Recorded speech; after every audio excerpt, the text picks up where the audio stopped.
Yay! Okay. Yay! Now it's just the two of us. Yes. What was okay? So I was saying that what like really bothers me is that these people like force their ideas on you. I mean, Yeah. yeah, get people who agree with you. You can be like, okay, I'm sorry, but I mean, going so far ahead as to be like, you are crazy or you are, I don't know, stupid is just extreme, you know?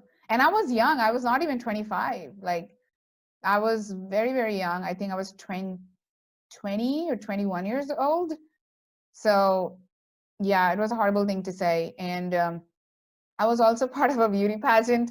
Uh, and they were very it just like when I was watching America's Next Top Model, it was like really bringing back a lot of these memories from the beauty pageant where they were constantly criticizing your look, like Yeah. constantly. So it's like your hair is not right, your makeup is not right, your nose is too fat, or I don't know, too long or too big, or your lips, this, it's just constant like criticism. And it was really exhausting. I mean, I was like, why am I even doing this? And when the show was finally on, it was like um, I was told to.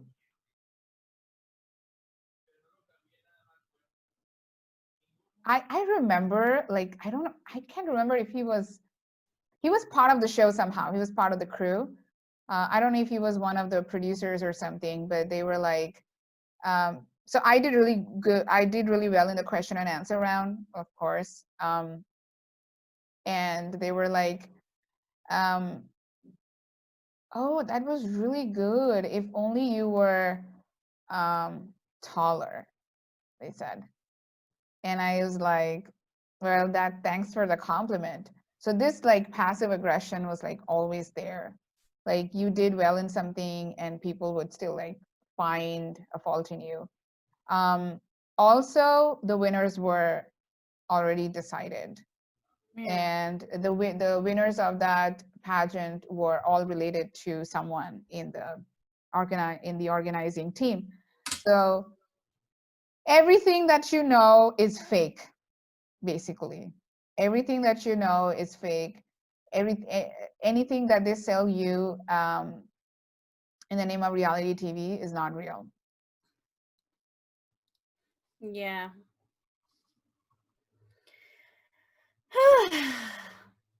So I had a question for you, Emma. So Yeah. speaking of reality TV shows where they kind of force these things on participants, where you know, they're made to feel stupid if they do not fall into this structure of the reality TV, or they're just discarded, like their humanity doesn't matter. It's definitely toxic, right? It's Yes. definitely toxic. And you're absolutely right how we have normalized this. We don't really speak about these models or singers or reality TV stars who are, not all of them, but some of are leaning towards prostitution and stuff like that, because they literally have nothing else to do, or they're overdosing on drugs because they're so depressed and nobody is helping them and supporting them. So we have normalized this as a society. And what I was going to ask you is that, is this only reality TV, or do you see it in almost anything and everything in our lives? I think it is in a lot of media. It is very visible. Like just thinking about some random like family family show, they always have at least one subplot of like, oh, the wife is dumb or the husband is an idiot or someone is irresponsible, the daughter is too loose, the son is also an idiot, that kind of stuff. Like these stereotypes that are necessary to make a show good. And these are also very, very harmful because a lot of the characters are not treated well because of these these stereotypes that they're put into. Like a husband can be very emotionally abusive to his wife on TV, and it's just like thrown away as comedy. Yeah. Like an extreme example would be like shows like um what's it called? A Family Guy. What it's become now. I Like love at that the show. beginning it was bad, but it wasn't that bad, but now it's just I think it has always been very, very it's always been controversial. very toxic, but it's never been to this degree. Like I remember being like, okay, like, yeah, maybe that joke went a little too far, but it was like one joke in the entire episode. Mm-hmm. But now it's like that's the whole series right now. So you're absolutely right. And Family Guy, it really hurts me to say this. It's really my favorite show. I binge watch that show like there's no tomorrow. And I've seen every episode like a million times. At the same time, I do agree with this point that many, many, many times it has crossed many, many lines. Yes. And I have conflicting feelings about it because at one on one hand it doesn't spare anyone. It makes fun of everything and anything that exists on this planet, with no regard to any class or race or sexual orientation or whichever identity you want to talk about. It makes fun of everything almost equally. But on the other hand, it's like, doesn't this hurt the already toxic stereotypes I that are think there? it's like, okay, so you're using this stereotype in this way. What's the point? Okay. Is what is like, and it feels like at least the Family Guy that we have right now, I don't see the point anymore. It's There just is there none. to be there. And if you want to compare it to something like South Park, for instance, they have the stereotype, but it's there for a reason, right? Right. It's there to drive a part of the story, to drive the moral or the idea that it wants you to think by the end of the episode. Yes, but what I was going to say is that Family Guy is not this original idea, first of all. Yeah. It's being taken from this very, very old trope of a mismatched couple, right? So you can Yeah. go back to, I don't know, the 1950s, where there was this comedy show of a really fat husband, irresponsible, immature, good for nothing, and this really beautiful, smart wife. And the comedy was, why are they together? Yeah. So I don't know if you remember this famous dialogue, like, to the moon. It's like, I'm going to hit you so hard that, to the moon. So Yeah. it was normalized because it was comedy, right? It's funny that this mismatch, like these people are together. So that particular idea has been taken time and time and again in different TV series, movies, as this, this I was going to say, this butt of a joke. No, what is the expression? Yeah, it's a butt of a joke, yeah. Yes, butt of every joke, right? Like, you make fun of that particular dynamic, that thing, like this really irresponsible husband, like ugly husband, probably with a really beautiful, More than smart wife. likely. Yes, it's always ha ha ha.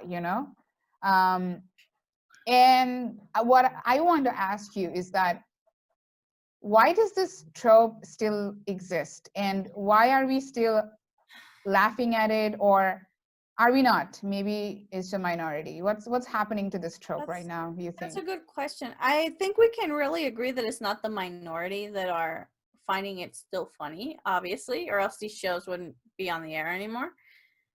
But I also think it's very much like the absurdity of it all is what is keeping it as a trope that we keep seeing. Do you think it's Versus, misogynistic in any way? Because this has I been think like it copied really, so many times it by really really is popular shows, right? because I want to, like, when it comes to the shows where, like, let's say that the husband is really ugly and he's really stupid and stuff like that, like, he's, it's like he won the wife that he has through And still abusing her, taking her Huh? for granted. Yeah, and she doesn't leave because, you know, like, where the fuck is she gonna go? Is basically the idea. And it's not like you could go anywhere. You're beautiful, you're smart, you can find a dozen of your idiot husbands. But for some But reason, okay, now let's compare this trope with the opposite, right? So you have the really beautiful, let's say, handsome guy married to, you know, an ugly Betty. I'm taking this reference from the actual TV yeah. series. So, but what I see the audience, the way I see the audience is reacting is more like, why is he with her? Why is, you know, Mm-hmm. what is wrong with the, why is like, what is this girl doing that, you know, he's there with her and they shouldn't be together and stuff like Mm-hmm. that. But, and it's not necessarily, I mean, I guess to some extent it's comedy, but with the other trope, with the ugly, irresponsible guy and the beautiful woman, it's more acceptable. Like people are not really questioning why she's with them. It's like, okay, funny. Okay, this is the way it is. So. Yeah. I mean, Yeah, maybe there is some questioning, but the other but one is you accept questioned it more more. than the Yeah. uh-huh. The handsome guy with the ugly Betty is way more what the fuck, and people telling the guy to, you know, find someone better, Mm-hmm. compared to this, you know, Peter Lewis dynamic. Like nobody's telling Lewis that she can do better. You know what I'm saying? Yeah. So I find that really interesting. I don't want to label it. I I just know, think that's right? really interesting. Like, when it comes to what is like mainstream entertainment, there are formulas that work, and they work because we're so used to them, basically. Like, I think if back in the millions of shows past, if this trope of ugly fat man and beautiful smart wife didn't work, it wouldn't be what would be normalized. It would be something totally different. Like, I don't But know. in real life, have you seen such couples? Let's come to reality a Let me little bit. see. I mean, I have seen some couples where the woman is significantly more attractive than the guy. But I'm is not the gonna guy lie. irresponsible? Like, is the guy I a wouldn't Peter or know. a I've only Homer? seen them in passing. I don't Like, you actually don't like. know anybody like I that. don't know anybody that's in these kinds of relationships. Like, I know mostly average looking people. So I would I say can't that, say that I know anybody that's particularly super ugly.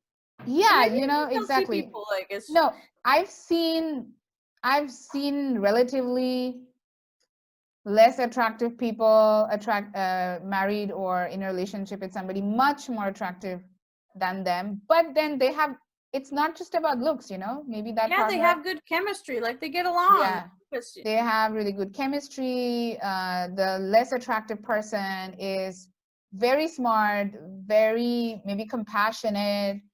You know, there's other Probably very qualities. funny. Yeah, there's other qualities that, you know, is more pervasive than just, uh, you know, look. Appearance. So Yeah. I feel like I've seen them, I've known them. I've never known a Peter and a Lewis. I've never seen a woman with a man like Peter who's not attractive, who is irresponsible, immature. I was going to say a bad word. You know, Say it. mentally. What do you call people that, like mentally unstable? Yeah, we'll call them um, mentally unstable. mentally unstable, has put her kids in danger multiple times, has put the whole family in danger multiple times, and the wife is like, this is okay. This is just how life is. No, I don't think that Like exists, unless in like really abusive relationships, which I yeah, I don't know anybody but personally. interestingly enough, in relationships that are that abusive, usually the abusive person is usually very attractive Yes, because that's their way of because that's how they controlling get the other away with person. it. It's like a predator. Like if you think about uh, what is the like really beautiful flowers, like the predator Oh plants, yeah, yeah, yeah, yeah, right? yeah. They're really pretty, and they're like just basking over there, just being pretty, and then an insect comes, and then bam, Eats you're it. trapped, Yeah. right? So predators are supposed to be attractive. They're supposed to be, I mean, that's their weapon, to Hmm. attract their prey. So I feel like it kind of makes sense in the human world too. The predators of the human world are attractive, charming, um, just mesmerizing. They say the Hmm. right things, they know your vulnerabilities, and they know exactly how to manipulate them to get to control you and get take advantage of you. So um, the point being that yes, um, the beautiful ones could be the predators, not all of them, but we definitely need to be careful. Yeah. Like i've we i've all always need to identify and know the signs of abuse in all of well its forms, like for sure. well I have, like 3 years ago, I started this journey of understanding narcissism because um, I've known many since childhood. So through through these years of research and studying and going to therapy, what I've found out is that there are different kinds of predators, right? So Yes. there are predators who are attractive, charming, mesmerizing, and they attract you with their words and stuff. And but there are also like these covert predators. They're not that attractive, they're not that charming, they're not social, but they uh, work on your vulnerabilities, like on your goodness. They take advantage of your goodness, right? So maybe you have a lot of empathy and compassion.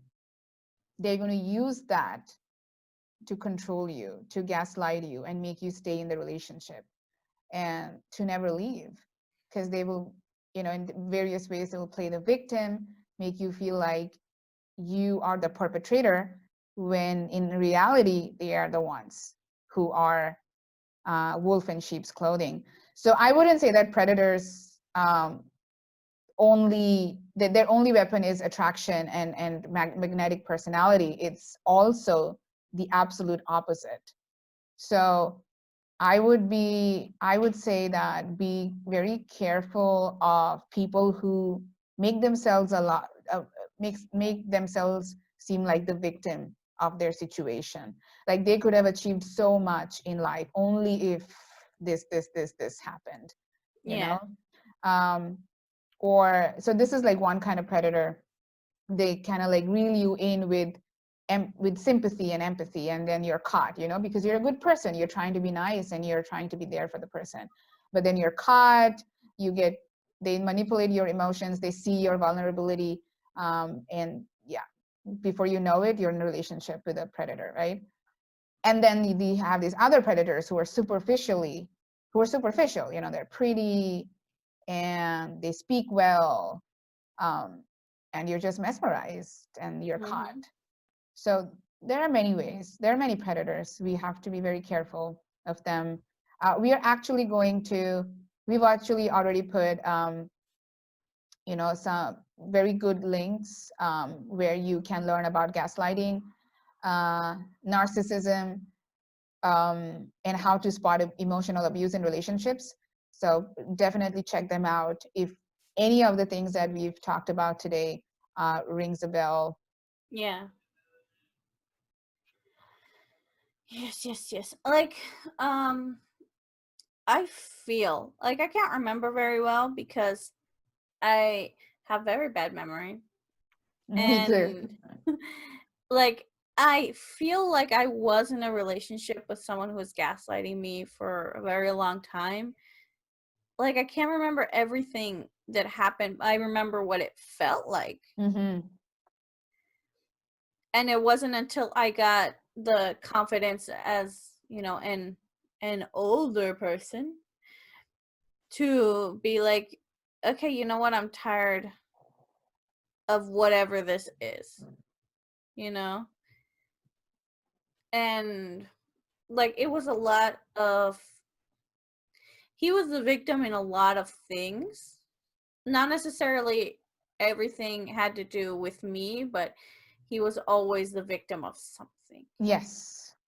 And it got so annoying so very fast. But you know, because you're a good person, you're a good Christian lady, and you can't just let the suffering go. You have to be like, okay, well, how can I help? How can we work on this? Blah, blah, blah, all of Right. that. And it never changed. It never got better. And it was just like he just kept trying to pull me down. And I remember I usually was like, I just don't, I think that's where I stopped caring. Where I stopped really caring a lot about, because I got to this stage, like a lot of people, they get to a point where it like destroys their self-esteem, Mm-hmm. and it makes them fully dependent on the other person. I went to the opposite way somehow, and I stopped giving a fuck. And it was like, okay, you can go die in that corner all by your lonesome. I'm gonna be over here doing other shit. Like, Also, don't you think that, I mean, mostly women are always like made to feel to do everything in the relationship, like yeah, not emotionally speaking. I'm not yeah. talking about like if something is wrong, you are the one taking the baton and it's like, let's do this, Let's come fix on. this. Yeah. Yeah. I mean, I mean, of course, I'm very generalizing this. You know, men are like there to fix the other things, you know, like, oh, Yeah. Fix I the don't know, toilet, fix fix my the, yeah, plumbing. I'll fix exactly. the car, make it work. And Yes. we're like, okay, you're tired, here's your massage. Uh-huh, exactly. I'm not saying that's a bad thing, but it just cannot, everything cannot be one-sided. You know what I'm No. saying? Like, especially the emotional bit, the sexual bit, everything else can be distributed. Like chores and stuff, you can always distribute it. And one day Mm-hmm. you do it, the other day the other person does it. I don't think that's what makes the relationship. Chores don't make No. the relationship. What makes a relationship is your intimacy, your authenticity, which means emotions, which means uh, who you, how you feel, right? In the Exactly. relationship. Intimacy. Are you intimate with each other in every sense of the word? Mm-hmm. Physically, emotionally, spiritually. Because if any of these things are missing, then the woman usually is the one trying her hardest, right? Exactly. Is Like, like, I what can we remember, do? like, one of the things I remember the most when it came to that relationship would have to be the feeling of, I can't say or do this thing because it's going to upset him, and I'm just gonna have to Right. deal with that, and I don't want to. Well, a lot of other like gaslighting or emotionally abusive type of situations, it's like, oh, I can't tell him, he's gonna get angry, and I'm Yes, afraid, or he's gonna hurt me, stuff like that. And exactly. I was like, I just don't want to deal with the bullshit that I know he's gonna say, so I'm not gonna do it. Yeah, And right. that's just not a way to live. Right. I absolutely relate to everything that you said. Like, I'm not a psychologist, so I cannot say why people stay in these kinds of relationships, even when they know that it's not good for them. So I'm not going to Right. comment. So I'm not going to comment on that, but I'm going to tell you like how I've felt all these years, because of my, because I've already had a brush with narcissism since I was a child. So statistically speaking, and even psychologists say that the chances of you getting in a relationship with a narcissist is very, very high, right? Especially if you're not self-aware, and which happened, but I always had a very low threshold for bullshit. Just always. I mean, even as a kid, when this particular person was having one of their narcissistic tantrums, I was like, I'm out. I'm out.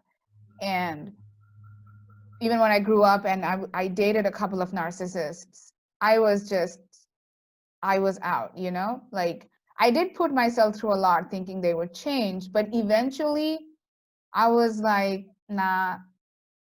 And I Not didn't, worth it. yeah, and I didn't leave them thinking that they were narcissists. I just left them because I was done.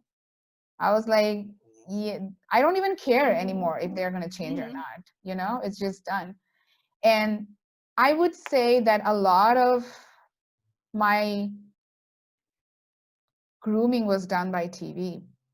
I used to watch a lot of movies, and I remember, especially Disney movies, and I remember the girl always had to be like this certain way, waiting to be rescued, you know? And, or they were like saving the relationship. Yeah. I think if you see any romantic comedy, you will see that the girl is making humongous effort to save a relationship. And I would see the guy just realizing, like out of the blue, with no hard work whatsoever, that she's the one, right? And it's something Yeah. usually very superfluous, Yeah. like somebody telling them, like a friend, a guy friend telling them, she's the one, man, what the fuck did you do? And they say, oh my god, yes. Or like the girl he's dating is, mistreating him, and he's like, oh my god, who did I leave? It's just, have never seen a guy even on television make the effort to, change. And it's just, and whatever superficial change they show it on TV is just that, it's superficial. Yeah. Like, I'm And trying to think of any like good example of an emotional arc of that type, not like just becoming a better person, but of discovering that, oh yeah, I have to work in this relationship just as much as my partner is doing in some form of popular media, and I'm drawing a blank. Like, there's nothing that stands out. There's no relationship that I can point to that the man made an equal amount of yeah, effort to and make. and it was always indicated that the girl had to change her looks to Yeah. get the man, always, like this, like from Princess Diaries to uh there's so many movies, like the Cinderella, I mean, biggest example. It's just like you transform your looks and you get the guy, and Hmm. this was the theme of a major movie in India, I can tell you. It's called Kuch Kuch Hota Hai, and the theme was that there were like these two friends, and the girl was tomboyish, the guy was a jock, and the jock falls in love with so the tomboy girl falls in love with the jock, but the jock falls in love with this really hot chick, this basic bitch, and the film was indicating that the jock just didn't know. He always loved the tomboy girl, his best friend, but he just never knew. But how did he realize that he loves the tomboy girl, his best friend? When she becomes feminine.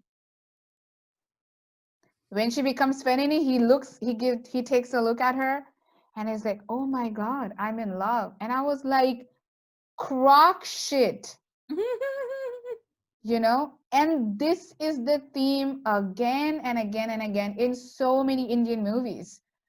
And I saw like the jocks in my school in, reenacting that, dating the basic bitches and for street cred. And women wanted to belong, women wanted to be that basic bitch to everybody, especially when you're a teenager, you want to be accepted in whatever group it is, So the women were trying to, portray that they were feminine. Men were being like, oh, I need to date feminine women because I need to I need to be a man. I need to prove to my guys that I'm a man. And for that, I need to date a really feminine woman, you know? So, Yeah.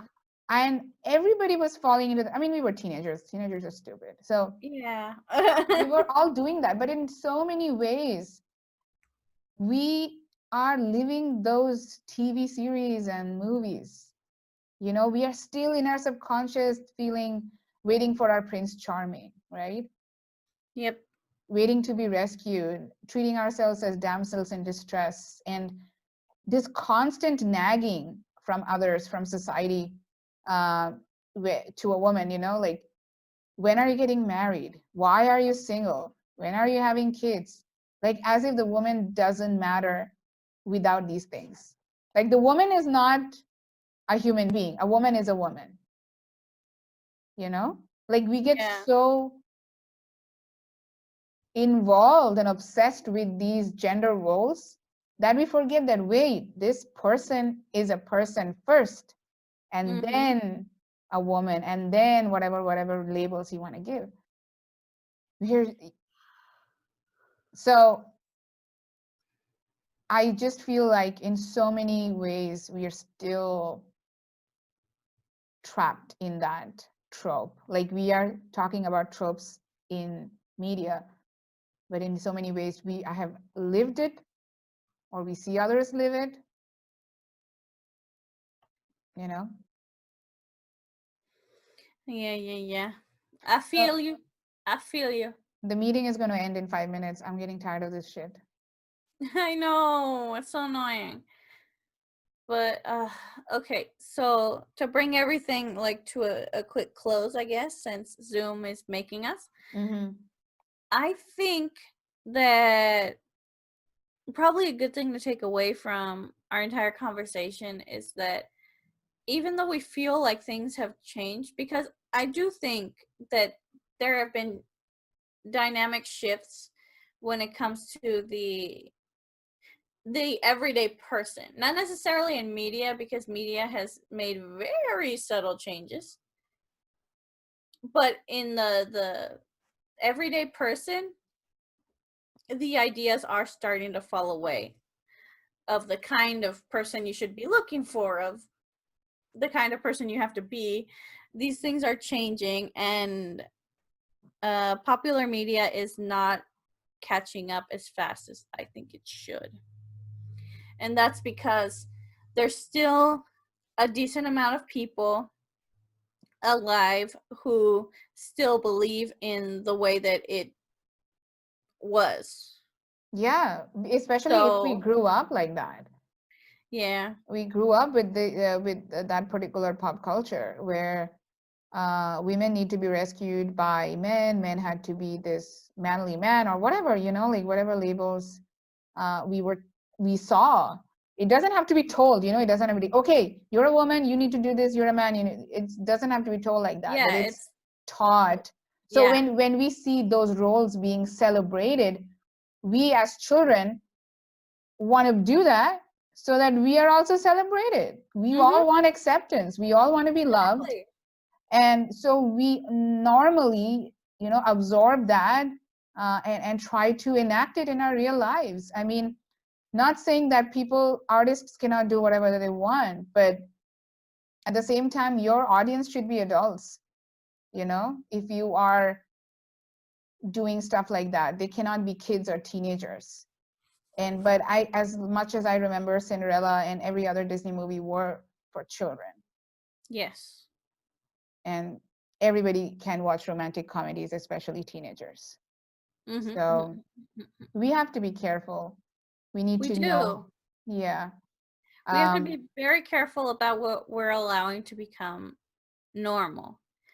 And I remember I had a 2-sentence conversation on Facebook where someone was talking about how, I don't remember what it was, it was trans rights something or other, and I remember the sentence I put was, if you talk about things like they're normal, they become normal. Like, duh.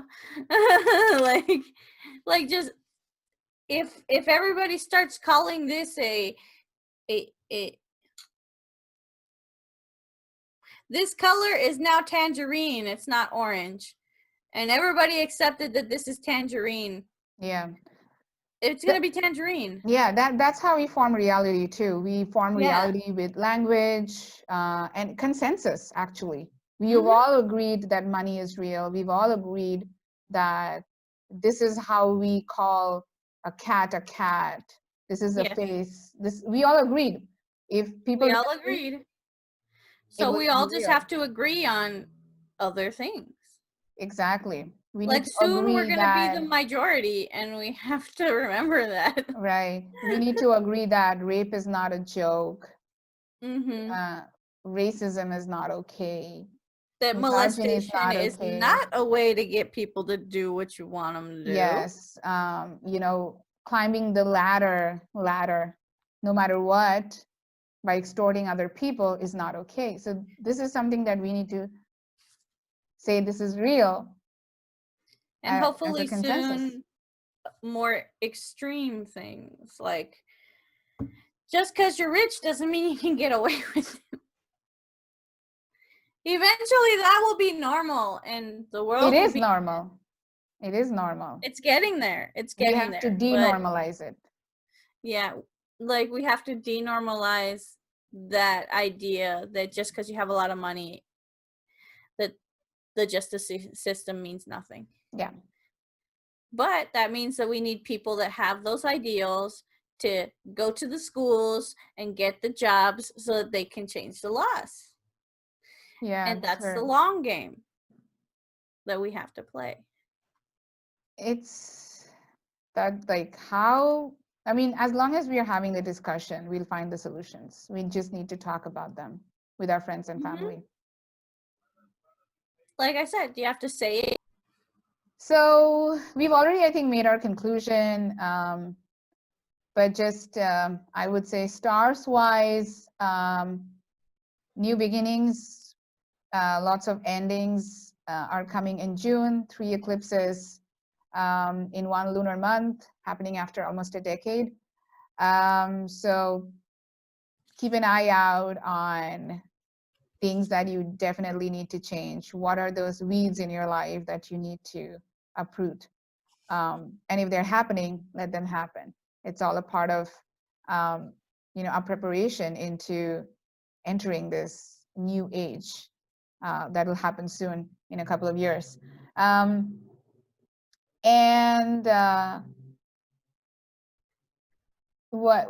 would you end it?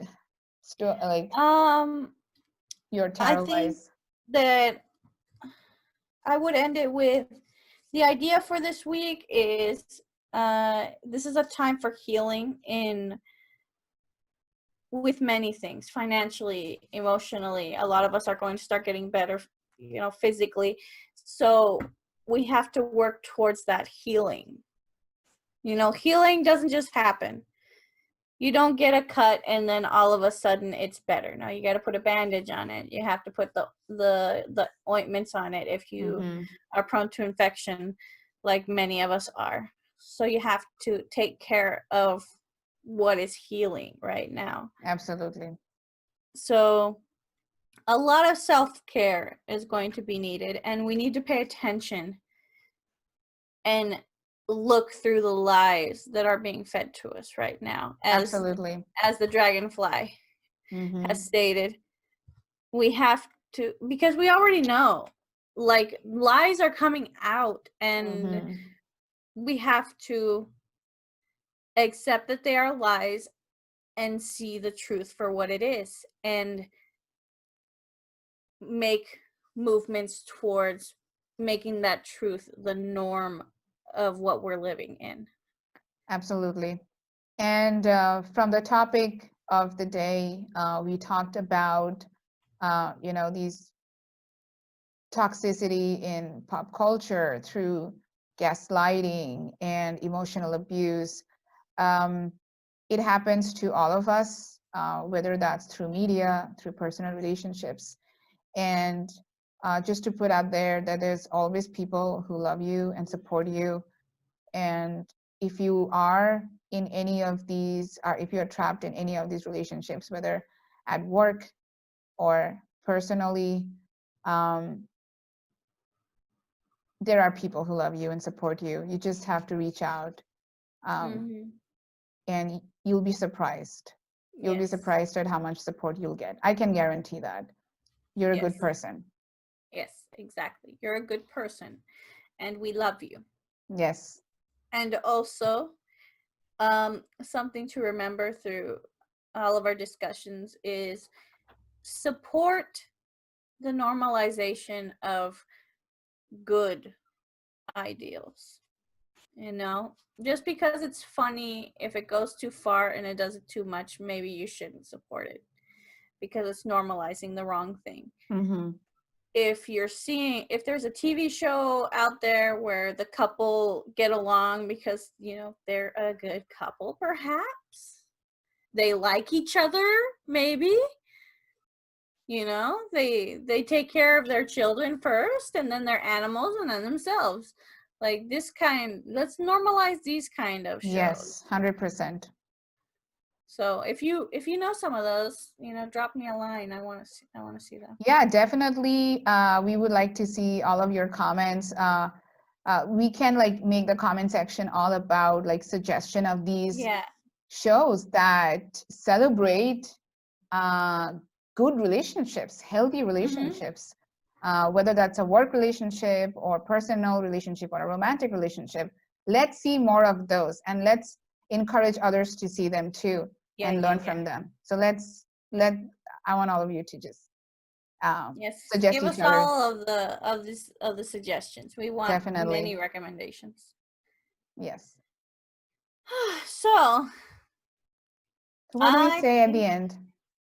Well, at the end, we always say the same thing, and it's that I do not gaslight you. And you do not gaslight me.